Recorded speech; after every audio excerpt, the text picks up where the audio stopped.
Diamond, Private Detective, starring Dick Powell.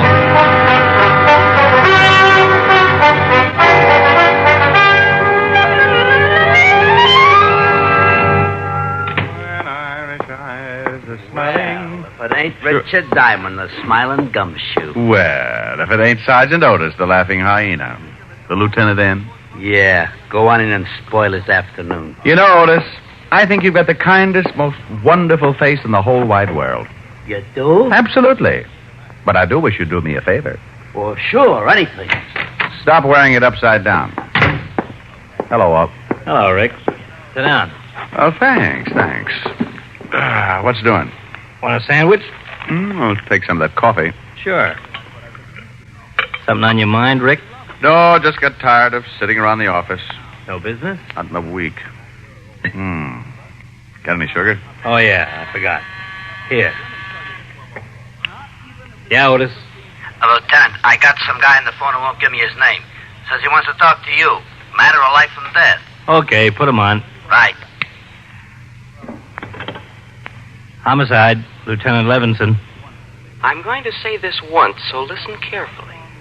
Tonight, somewhere in New York City, I'm going to kill a man, and there's nothing you can do about it. What? Promptly at 8 o'clock, somewhere in this city, I'm going to kill a man. Hello? Hello? Something wrong? Some guy says he's going to kill somebody at 8 o'clock tonight. No, dandy. Crank. Did he say who his victim was going to be? No, just a crank. I should have humored him. Made suggestions. My landlord, for instance. Be a little gruesome if he really did it. Yeah. You'd have a hard time protecting 8 million people from a killer you don't know anything about. Hope it was just a crank. Otis, Yeah, Lieutenant. if that guy calls back, put him through and trace the call. Right. It sure would be miserable if that call was on the level. Oh, relax. I'll have some more coffee. I had some more coffee. Walt worried a little, not a lot, because the big precinct caters to a good number of cranks every day. We talked about old times, and around 6, I matched Walt for dinner. He stuffed himself at the automat until I ran out of change and begged for mercy. Then he dropped me off at my flat on 53rd and went back to the precinct. I showered, shaved, slipped into my blue suit, and headed for the door.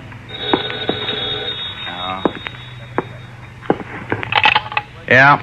Do me a favor, will you, Rick? You gotta stop stuffing yourself, Walt. You sound like you got indigestion. I'm down at the morgue. Meet me here, please. Oh, now look, I got a date with a live one. I'm in on the start of some trouble. It's liable to grow. That guy who called made good. He stabbed a man to death on Broadway at 8 o'clock.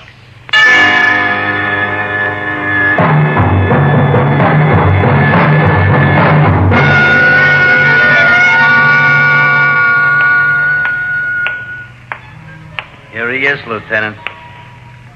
Hello, Walt. Hi, Rick. Thanks for coming down. Okay, Hal. Who is he? Or, who was he? Brother identified him, Abraham Weiss. Stabbed in the heart from behind with a long, thin instrument. On Broadway at 8 o'clock. That's right. A dozen people saw him stagger to the curb and fall. Most of them just thought he was drunk. You think your boy on the phone did it? 8 o'clock, right on the nose. Whoever did it must have walked up behind him, jabbed him just below the left shoulder blade, and kept on walking. What do you want me for, Walt? If this guy on the phone did kill Abraham Weiss and we can't find a motive, it's a little more than a simple killing. We may be mixed up with a madman. Oh, so I qualify in that league. You're one of the few guys who really is interested in criminal psychology. Well, I think it's the answer. You can't stop something unless you know the cause. Will you give me a hand, Rick? Sure. I've got Weiss's family at the station. Let's go see them.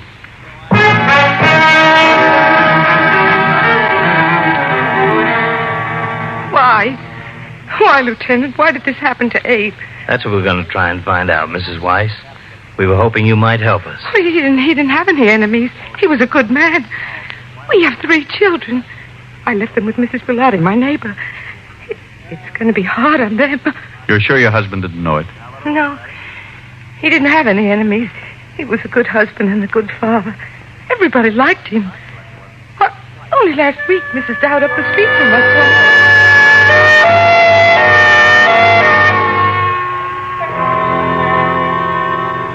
We'd like a list of your brother's friends, Mr. Weiss. Where he worked, people he had business with, anyone you can remember who might give us a lead. Been sitting out there thinking about that. There just isn't anyone that I know would want to kill Abe. He was a good guy, did his job, took care of Louise and the kids. He didn't bother nobody. How long were Louise and Abe married? 6 years, maybe a little more. Nice girl, Louise. Oh, the best. Good wife. What happens to her now? I'll take care of her. You're not married, huh? No. Quite a job taking care of a widow and 3 kids. I'm doing all right. It's the least I can do. You got a girl? Yeah, why? Maybe going to get married, huh? Well, I'm engaged. I've been thinking about it. It'll have to wait for a while, I guess. Until Louise gets back on her feet. Okay. Tell us about some of your brother's friends. Well, I guess his best friend was Art Brearley. They was awful close for years. He told us about everyone he could think of. Gave us a dozen names and addresses we could check. Like Louise, Martin couldn't figure why anyone would want to kill Abraham Weiss. The next was Mrs. Rebecca Weiss, tired, the hurt in her eyes enough for all the mothers who had raised a son and lost him. We'll try not to keep you too long, Mrs. Weiss. It's all right, Lieutenant. You want to help? Would you like a glass of water? No. When will I be able to see Manson? It's right that I should see Manson. A few questions first, if you don't mind. I know you're trying to help. Just me a few questions. As many as you like, Lieutenant. Not long with Mrs. Rebecca Weiss. Nothing that would help to catch her son's killer. So we checked the people who had known Abraham, and there were plenty. His boss gave us a few more names to add to the long list. All of them friends who couldn't imagine why anyone would want to kill a nice guy like Abe. At 7:30 the next morning, Walt looked at reports and poured more coffee. Here. I'll put sugar in it. Thanks. If that phone call was on the level, why would a guy kill like that? Call us and tell us he was going to do it. What would be his reason? Well, couldn't guess. But if that guy who called did do the killing, you can bet he'll phone again. Why? Well, he bragged he was going to do it. He'll want the credit. Well, I gotta get some rest.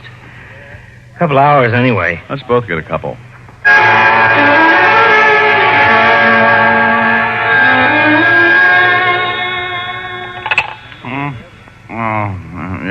Yeah? Sorry. That doesn't matter. Lousy dream. What time is it? 5 o'clock. Oh, I died, didn't I? Our boy called again. Oh? You trace it? Phone booth in Grand Central. What do you have to say? Not much. Wanted to know how we liked his handiwork. What's a good answer to that one? Well, I said a few things, but I guess he figured we weren't satisfied, so he promised he'd kill somebody else tonight.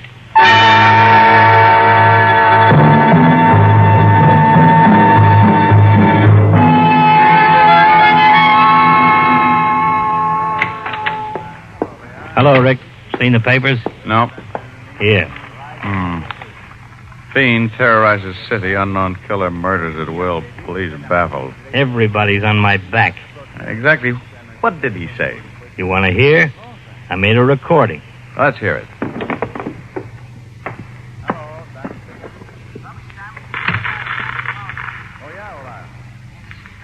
Okay, Otis, put him on. Hello, Lieutenant. Yeah? What do you think now, Lieutenant? I did what I said I was going to do, didn't I? Look, who is this? The man who called yesterday and said he was going to kill someone at 8 o'clock last night. I don't believe it. Well, certainly you do. You'd like to stall so you can have this call traced. Well, you'd better listen. I want everybody to know just how stupid the police force really is. I'm going to kill again tonight, and there's nothing you can do about it. Look, you, whoever you are, if it's the last thing I ever do, I'll... Tonight at 8, another innocent victim will die because the police can do nothing about it. Hello? Hello? Otis. The call came from a phone booth in Grant.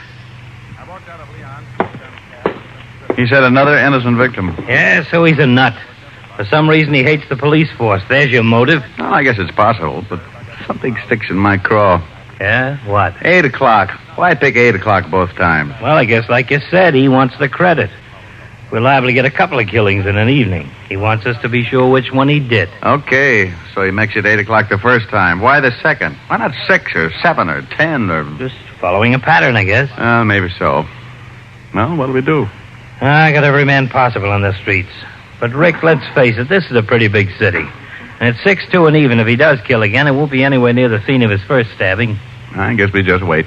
Yeah. A little over an hour to go. So we waited. Walt got the coffee going, and I went through a whole package of cigarettes. Somewhere in the middle of New York, probably on a crowded street, a man was walking, waiting like we were for 8 o'clock. Waiting to stab someone through the heart. Waiting for 8 o'clock. More coffee? No. Give me a cigarette. You don't smoke. Want to bet? Here. Got a match? Got a lighter. This is no good. Yeah? Let's go. Where to? Entrance to Madison Square Garden. Man stabbed to death in the crowd going into the fights. Right at 8 o'clock.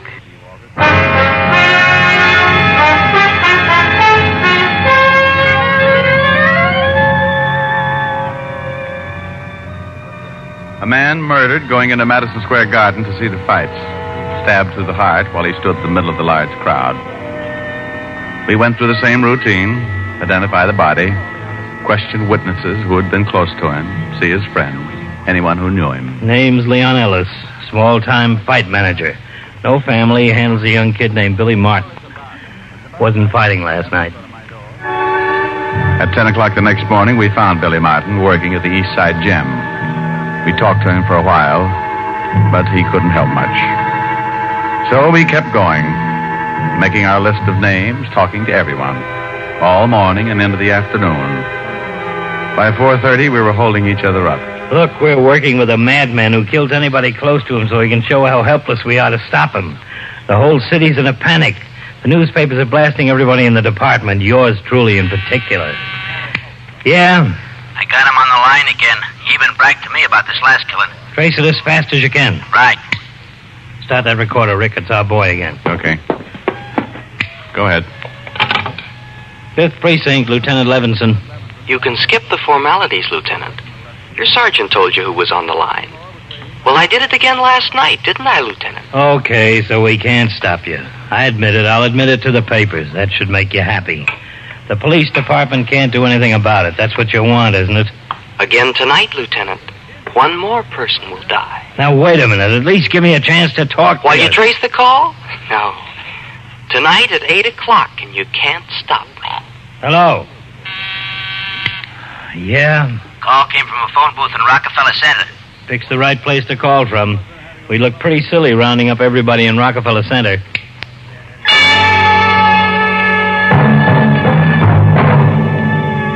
Walt looked sick, and I felt it. What could we do? We knew nothing about our killer or where he'd strike next. Walt called in the reporters and gave them the story. The papers would blast the department, but it was the best way to warn the public to stay off the streets.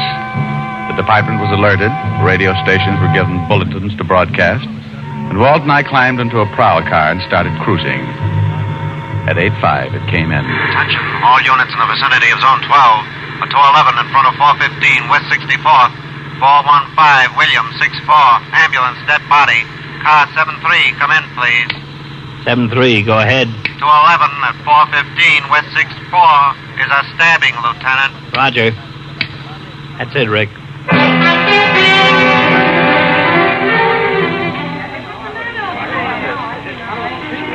The victim was an elderly man dressed expensively and lying face down on the sidewalk.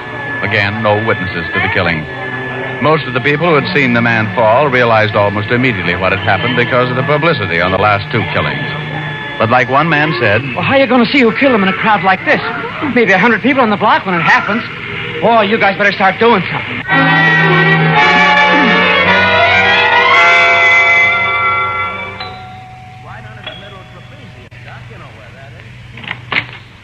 Yes, sir? Does Mr. Arthur Reeves live here? Yes, sir, but Mr. Reeves is not in at the moment. I'm from the police. Lieutenant Levinson, homicide. Homicide? I'd like to talk with everybody in the house. Certainly, sir. Has something happened to Mr. Reeves? He's been murdered. Oh, no. No, not Mr. Reeves. How many people in the house? Myself, the maid, and Mr. George Reeves, Mr. Reeves' nephew. Tell him I'd like to talk with him. And we talked with the three people in the dead man's house.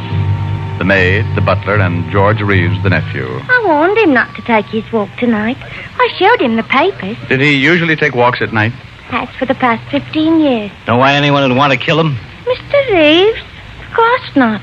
You know very good and well it was that fiend what did it. How about you? Can you think of why anyone would want to kill your employer? No, sir. I've been with Mr. Reeves for over 20 years. I'm acquainted with most of his friends and associates. Look here. I can assure you that my uncle knew no one who would want to kill him. You're his nephew? That's right. Your uncle took walks every night? Yes, every night. Well, if you don't mind, we'd like you all to come down at the station to make statements.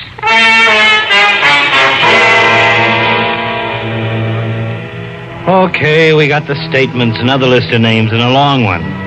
None of these killings tie together. Nobody on the first list has any connection with anybody on the second list. Let's face it, if that madman calls again, we can't stop him. Oh, take it easy, Well, will you? can we? I want to talk to the maid, the butler, and the nephew again. Why? It's just the same as all the others. I want to talk to them, okay? I'm sorry. Getting jumpy. No, you're tired. So am I. Otis, send in the maid. What are you doing? Fixing the recorder. I may want to listen to it again. So we again talked to the maid, then the butler, then the nephew, and the tape recorder picked up everything they said, and it sounded very much like everything everybody else had said after the first two killings. Walt let them go home and went up to talk to the commissioner. When he came back, he looked pretty discouraged. I'm sure on the griddle. Solve it or turn in my badge. I want you to listen to something. Oh, sure. I've cut out sections of tape, stuck them together. Mr. Reeves took walks every night after dinner, and dinner was always at 7? That's right. Then he always left sometimes close to 8? Yes, 7:30 or 7:45. He was never gone more than half an hour? No. What time did he leave tonight? About 7:45. Weren't you worried when he didn't come back within half an hour? Well, certainly. Both the maid and I were very anxious. Were you all in the house between 7:45 and the time we arrived? Yes, sir. Where was Mr. Reeves' nephew? In his room. He went up right after dinner. How wealthy was your employer? He was very wealthy. Mr. Reeves, who inherits your uncle's fortune? Why, I do. Was Mr. Reeves ever longer than half an hour with his walks? Never more than a few minutes, one way or the other. Who handles your uncle's affairs, Mr. Reeves? Well, Richard B. Gregg. He's been my uncle's attorney for many years. Young Mr. Reeves has always been excitable. Gotten a lot of trouble in the past. Yes, he argued with his uncle many times. No, Mr. Reeves didn't come down and ask why his uncle had been gone so long. Certainly I worried about my uncle, but I thought he might have stopped along the way for something or other. Okay, so you took out pieces of the testimony and stuck them together. So what? Just this. Every one of these killings have taken place at 8 o'clock. I know, and it's worried you. Now, this is the first time that one of our victims was certain to be out on the streets at 8 o'clock. Coincidence. Maybe. Mr. Reeves was a wealthy man, very wealthy. And the nephew gets his money, and the nephew was in his room at the time of the killing. Who saw him? The butler and the maid both say he was up there. So he climbs out a window. His uncle was killed only 2 blocks from the house. Plenty of time to stab him, get back through the window. You're really reaching out, aren't you? Sure I am. What do you want me to do? Well, the nephew's voice certainly doesn't match the ones we got on the threatening phone calls. So he disguises it. I got an idea. What? Let's put a tail on all 3 of these people anyway. It's not much. It's all we've got so far. I'm going out to check on something.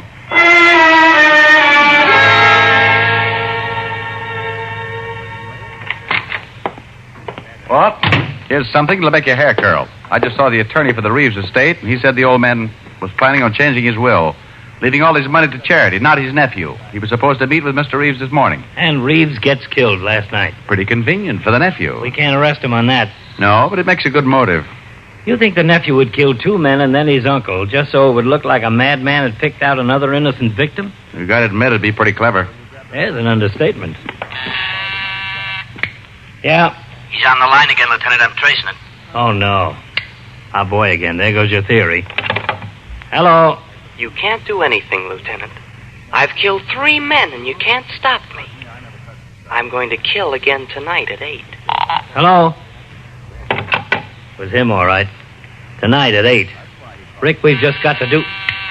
Yeah? Call came from Grand Central again. Okay. Well, what happens to your theory now? Well, he might do it again. Expect you to react just this way. Who's tailing George Reeves? Harrison. When does he report in again? Checks in on the hour. Last time was about 20 minutes ago. 40 minutes to go, huh? No way of contacting him? No. Okay, we wait.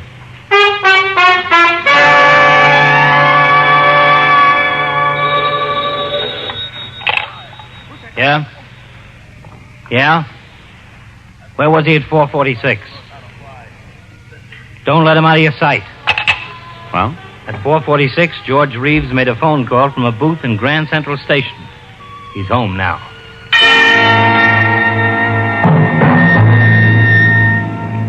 Well, we had something. A motive and a man calling from Grand Central, but not enough to make an arrest. We waited until 7 and then headed for the Reeves house. The area is surrounded. He'll have 2 men on him no matter where he goes. He's still in the house? According to Harrison. No, I want to do more than pick him up with a knife. Here he comes. Yeah, climbing into his car. Attention, cars 31415. Suspect heading east. Proceed east on your street. We tailed him, keeping in contact with the other cars as they stayed parallel. When Reeves turned off, we went on ahead, notified the car in our right or left to pick him up. That way Reeves wouldn't suspect a tail. About 7:30, we got a call that Reeves had parked. We headed for the spot in a hurry. Suspect is heading north on Coulter. Oh, get ahead of him. Park at the corner of Davis. We'll pick him up there. We stopped at the corner and got out of the car. We waited until we spotted Reeves walking in our direction and then let him pass and followed, staying close.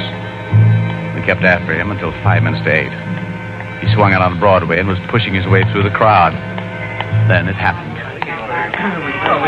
Where'd he go? We've lost him. Come on. 3 minutes to 8. Let us through, please. Well, I never... Get out of the way. Oh, you push. Shut up, please. You see him turn off? No, he's got to be... Walk, crossing the street. Let's go. Reeves. What? No! Look out for the knife! No! Let me go! Drop it! You okay? Yeah. Here's the knife. Young man, what right have you got to hit that nice gentleman? He was helping me across the street. I have a good mind to report... Lady. If this man was helping you across the street, just forget about him. Go bet on a horse or something. This is your lucky night.